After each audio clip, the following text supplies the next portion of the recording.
Hi everyone, Kasey Thompson here. I just had an interesting vision that I wanted to share with you. In this vision, I watched as it appeared a high school age football player was talking to his girlfriend who was a cheerleader. From what I could tell, it looked like the football game had just ended as people were starting to leave and go to their cars. As I watched, I noticed that as these two were talking, I noticed the girl was really upset. And as they were talking, I heard her ask her boyfriend, football player, if he liked their cheerleading performance they did at the end of the game. And he told her that he had no idea because he had better things to do, as he had just won the football game and was busy enjoying that with his teammates, and that was way more important than watching an unimportant cheer performance. When he said this, she got really upset. She threw his car keys down and took off crying, yelling at him to never call her again, that they were through, and this was the last time that she was going to talk to him ever again. And as I was watching this, I asked my angels, what is this that I'm seeing? And my angels said, the ego is part of our consciousness that creates a sense of separate identity. The I that perceives itself as distinct from others, while the ego serves as a necessary function in navigating the material world and developing a sense of self. Its unchecked influence can significantly impact and sabotage relationships. The ego sees me versus you, us versus them, creating a sense of competition, comparison, and judgment. The ego's insistence on separateness prevents us from recognizing and honoring unity in our relationships. The ego's concern is its own survival and gratification.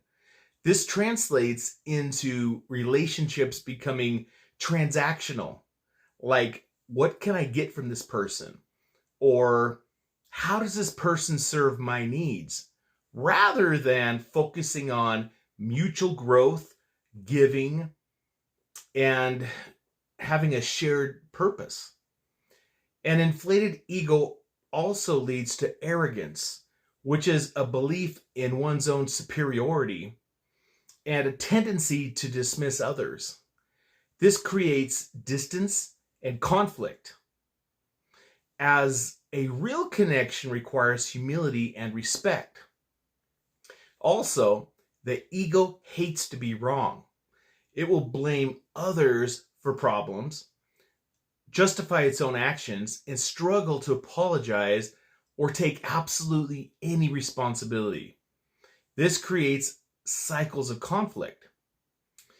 My angel said the ego's need to win arguments or prove itself right always overshadows the desire for understanding or having empathy and resolution.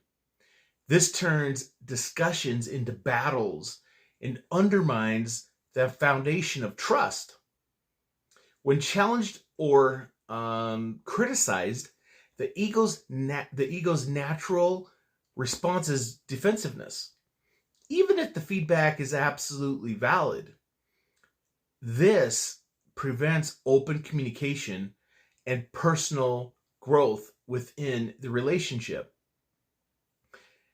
In conflicts, the ego focuses solely on its own hurt or perceived injustice, making it difficult, if not impossible, to empathize with other person's perspective.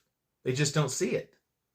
The ego is driven by a need for self-preservation. It fears vulnerability. It builds walls, wears masks, and avoids true intimacy, believing that exposure will lead to hurt or rejection. Authentic relationships, however, thrive on vulnerability. The ego's love is always conditional. It's always based on what the other person can provide or how they meet its expectations. When these conditions aren't met, love can withdraw. So it's conditional, which then leads to disappointment and resentment. The ego manifests as a desire to control the other person, stemming from insecurity and a fear of loss and a fear of losing. This stifles the other person's freedom and creates a very, very unhealthy dynamic. My angel said the ego constantly compares itself to others, leading to envy, resentment, and a sense of inadequacy. It turns partnerships into subtle competitions rather than collaborations. My angel said, you see, Kasey, relationships are seen as mirrors, reflecting our own inner workings and areas for growth. But the ego resists the self-reflection. The ego prefers to project issues onto the other person.